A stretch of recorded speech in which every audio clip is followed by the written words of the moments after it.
Bonjour chers amis internautes, dans le cadre des visites que nous effectuons à la rencontre d'artistes invités dans le cadre de la 6e édition des Le Mois du Jazz, nous avons beaucoup de plaisir à recevoir Jaël. Bonjour. Jaël. Bonjour. Comment tu te portes? Ah, ça va super bien. Et comment va l'actualité autour de la carrière de Jaël? L'actualité, enfin, je vais dire déjà mon spectacle dans le cadre de Les Mois du Jazz au Baou Café. C'est super bien passé. J'avais tellement, pour la petite anecdote, j'avais tellement envie de faire cette scène. À l'édition passée, j'étais en train de me dire ouais, il faut que je fasse cette scène et c'est possible. Donc super bien. Sur l'actualité, c'est ça. Voilà, Les Mois du Jazz. Les grands espaces savent qui on appelle Jaël, ceux qui ont le temps de découvrir, de parcourir, je veux dire, les salles, mais pas encore le grand public. Comment est-ce que tu peux te présenter à ce public? Qui est Jaël?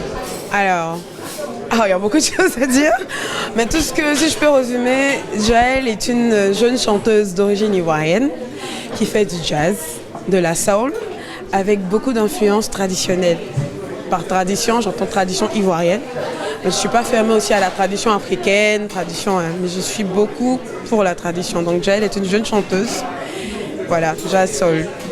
Comment s'est opérée cette rencontre entre Jaël et le jazz? C'était très lointain. Depuis l'enfance, j'écoutais beaucoup les grandes, Nina Simone, Aretha Franklin.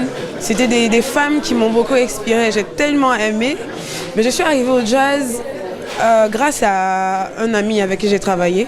Parce que dans le temps, je faisais du R&B. Il a écouté ma voix pour la première fois. Il m'a dit, écoute, tu te trompes de chemin. Tu as la voix de jazz. Donc il faut que tu t'intéresses plus. Ne te dis pas que c'est quelque chose d'inaccessible. Tu es né pour ça, pour le jazz. Allez, vas-y, lance-toi. Et c'est ce que j'ai fait. Tu as commencé, je veux dire, en tournant, par des collaborations. Oui. Mais qu'est-ce qui a été le déclic pour toi? À quel moment tu t'es dit, bon, définitivement, je suis artiste, j'assume? Ça n'a pas été facile, ouais. Ça n'a pas été facile. Je crois que je suis encore en train de muer. Ouais. Mais si je peux dire qu'il y a eu un déclic, c'est quand j'ai fait ma première chanson Jazz Do It. Je crois que j'ai reçu une claque, moi-même, oui. Parce que je me disais, ouais, c'est... Waouh, faut que je me lance. Et c'est ce qui m'a poussé à faire un showcase qui montrait qu'effectivement, voilà, je rentrais dans le monde de, on va dire, de showbiz, si vous voulez, avec, en tant que moi, voilà, pas en tant qu'une personne qui accompagne ou pas en tant qu'une personne qui est, mais une personne qui a envie de donner quelque chose, qui a envie de se montrer en fait, enfin. Un showcase, on le rappelle, que tu as effectué en 2014. Oui, en 2014, oui, 13 décembre. De là avec vraiment avec beaucoup plus de conviction. Avec beaucoup plus de conviction, avec beaucoup plus aussi de questions, beaucoup plus de travail, c'est important. C'était une sorte de, on va dire, de feuille de route. Voilà. À partir de là, on pouvait maintenant envisager un avenir beaucoup plus meilleur. Ouais. Et dans cet avenir, justement, dans le projet que tu as, à quand l'album? Waouh. Je parle plus en termes de single. Ouais. Oui. L'album, c'est pour bientôt. Ouais. Et comme je le dis toujours, je suis un peu exigeante. J'ai pour projet de faire quelques-unes de mes chansons en live à l'ancienne. Par contre, j'ai déjà un single sur le marché. Voilà, le single s'intitule Sika. Je parle un peu d'argent. Aujourd'hui, l'argent est devenu cette chose-là qui corrompt les mœurs et qui font que les valeurs essentielles, les valeurs d'aujourd'hui sont un peu mises de côté au détriment de l'argent. Donc c'est un petit clin d'œil. C'est comme ça que je veux rentrer dans le monde. Tu l'as dit tantôt, tu as rencontré le jazz, tu fais de la soul également, mais tu es très attaché à ta tradition. Oui. En fait, dans ta démarche musicale aujourd'hui, quel est l'objectif que tu vises? En tant que créatrice, où est-ce que tu voudrais arriver à proposer? Qu'est-ce que tu voudrais proposer, genre en disant, voici ma marque déposée, voici ce que j'ai à apporter comme plus à la création? Alors, c'est être un peu prétentieux de dire qu'on veut apporter un plus ou qu'on veut dominer ou que... Non, le créateur par essence apporte toujours quelque chose. Non, il apporte quelque chose, j'en viens. C'est ce que je veux dire, c'est que moi, la seule chose que moi j'ai comme leitmotiv, c'est de présenter la culture ivoirienne, notre culture qui est très riche. J'ai eu l'occasion de faire plusieurs villes à l'intérieur du pays, de côtoyer plusieurs ethnies. On est tellement riche et moi j'ai vraiment envie de montrer ça au monde entier. Au monde entier. On a une très très belle culture aujourd'hui. Moi je veux plus que notre culture influence, qu'on soit influencé par d'autres cultures. Donc c'est ce que moi j'ai envie de montrer, que c'est possible, voilà, d'y arriver et c'est possible de mélanger pour donner un ensemble parfait. Bon, parfait. Oui.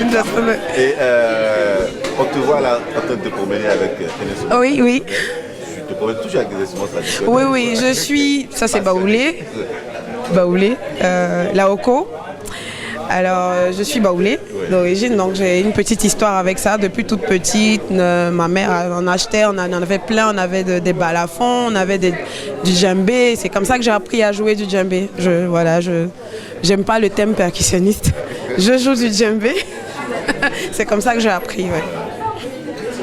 Tu as donc donné une prestation hier dans le cadre des mois du jazz. Oui.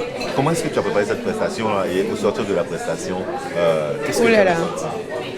Comme on dit, l'homme propose et c'est Dieu qui dispose. Je vais dire que c'est Dieu qui a conduit mes pas. Je fais comme d'habitude, travailler mes chansons, je me suis reposée, c'est important. Et puis aussi, j'ai prié. C'était le stress, le gros stress, mais on va dire que... Pour toi, ce concert. Oui, c'est important pour moi. Comme j'ai dit, j'avais tellement envie de faire cette scène. J'avais tellement une scène prestigieuse.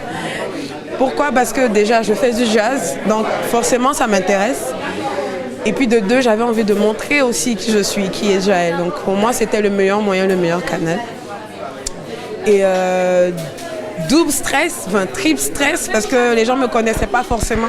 Donc ils se demandaient, mais c'est qui, qu'est-ce qu'elle fait, d'où elle vient, donc le petit stress, est-ce que les gens vont venir, est-ce qu'il y aura du monde, est-ce que ça va bien se passer, donc.